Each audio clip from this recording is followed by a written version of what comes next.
Hi all, welcome back to my channel. ಯಾರೆಲ್ಲ ಇನ್ನೂ ನನ್ನ ಚಾನಲ್ ಸಬ್ಸ್ಕ್ರೈಬ್ ಮಾಡಿಲ್ಲ ಇವಾಗಲೇ ಸಬ್ಸ್ಕ್ರೈಬ್ ಮಾಡಿ. ಸೊ ಆಲ್ರೆಡಿ SSLC ಮಕ್ಕಳಿಗೆ ಎಕ್ಸಾಮಿನೇಷನ್ ಸ್ಟಾರ್ಟ್ ಆಗಿದೆ ಆ್ಯಂಡ್ ನೆಕ್ಸ್ಟ್ ಎಕ್ಸಾಮ್ ಮ್ಯಾಥಮೆಟಿಕ್ಸ್ ಇರೋದ್ರಿಂದ ನಾನು ಇಂಗ್ಲೀಷ್ ಟಾಪರ್ ಆನ್ಸರ್ ಶೀಟ್ನ ಆಲ್ರೆಡಿ ಅಪ್ಲೋಡ್ ಮಾಡಿದ್ದೀನಿ.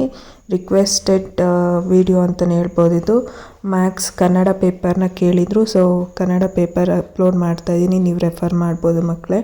ಸೊ ಈ ಮಗು 80 ಔಟ್ ಆಫ್ 80 ಸ್ಕೋರ್ ಮಾಡಿದೆ. ಸೊ ಯಾವ ರೀತಿ ಆನ್ಸರ್ಸ್ ಬರಿಬೇಕು ಅನ್ನೋದು ಈ ಪೇಪರ್ನ ನೋಡಿದ್ರೆ ನಿಮ್ಗೆ ಗೊತ್ತಾಗುತ್ತೆ. ಯಾವ ರೀತಿ ಸ್ಟೆಪ್ನ ಫಾಲೋ ಮಾಡಬೇಕು ಆ್ಯಂಡ್ ಕ್ವಶನ್ ನಂಬರ್ ಹೇಗೆ ಹಾಕಬೇಕು.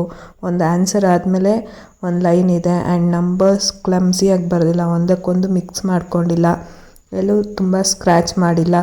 ಸೊ ನೋಡಿ ರೆಫರ್ ಮಾಡ್ಕೊಳ್ಳಿ. ಇದೇ ರೀತಿ ನೀವು ಬರೆಯೋಕ್ಕೆ ಟ್ರೈ ಮಾಡಿ ಆ್ಯಂಡ್ ಪ್ರಾಕ್ಟೀಸ್ ಮಾಡಿ. ಇರೋದು ಒಂದೇ ದಿನ ಆಗಿರೋದ್ರಿಂದ ಆದಷ್ಟು ಟೈಮ್ ವೇಸ್ಟ್ ಮಾಡ್ದಿರ ಪ್ರಾಕ್ಟೀಸ್ ಮಾಡ್ಕೊಳ್ಳಿ. So out of out score ಮಾಡೋಕ್ಕೆ ಟ್ರೈ ಮಾಡಿ. ಆ್ಯಂಡ್ ಯಾವುದನ್ನು ನೀವು ಎಲ್ಲೆಲ್ಲೆಲ್ಲ ಕನ್ಸ್ಟ್ರಕ್ಷನ್ ಇದೆ, ಡಯಾಗ್ರಾಮ್ಸು ಅದನ್ನು ಮಾಡಬೇಕಾಗಿರುತ್ತೆ, ಅದನ್ನು ಮಾಡಿ. ಆ್ಯಂಡ್ ಗ್ರಾಫ್ ಇರುತ್ತೆ, ಗ್ರಾಫ್ ಶೀಟ್ ಕೂಡ ಪ್ರೊವೈಡ್ ಮಾಡ್ತಾರೆ, ಯೂಟಿಲೈಸ್ ಮಾಡ್ಕೊಳ್ಳಿ.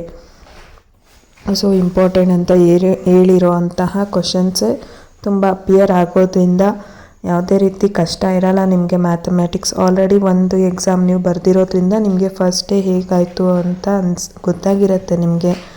ಸೊ ಮ್ಯಾಥಮೆಟಿಕ್ಸ್ ಅಂತ ಭಯ ಪಡ್ದಿರ ಆರಾಮಾಗಿ ನೀವು ಎಕ್ಸಾಮ್ನ ಬರಿಬೋದು.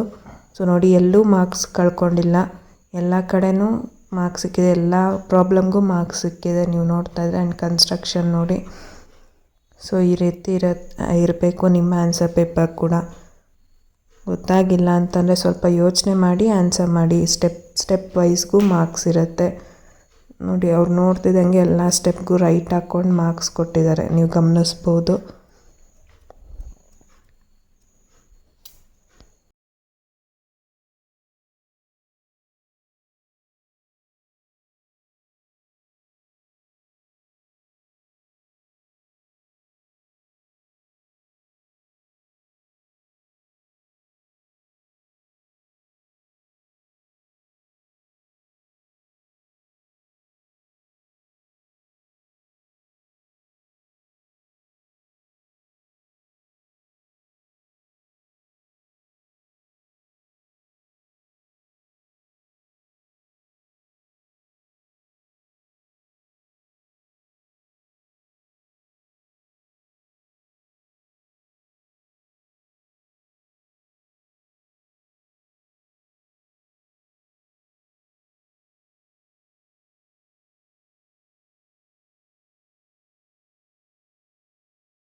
ಸೊ ನೋಡಿದ್ರಲ್ವಾ, ಈ ವಿಡಿಯೋ ನಿಮಗೆ ಯೂಸ್ಫುಲ್ ಆಗಿದ್ರೆ ಲೈಕ್ ಮಾಡಿ, ಶೇರ್ ಮಾಡಿ, ಕಮೆಂಟ್ ಮಾಡಿ. Thank you for watching.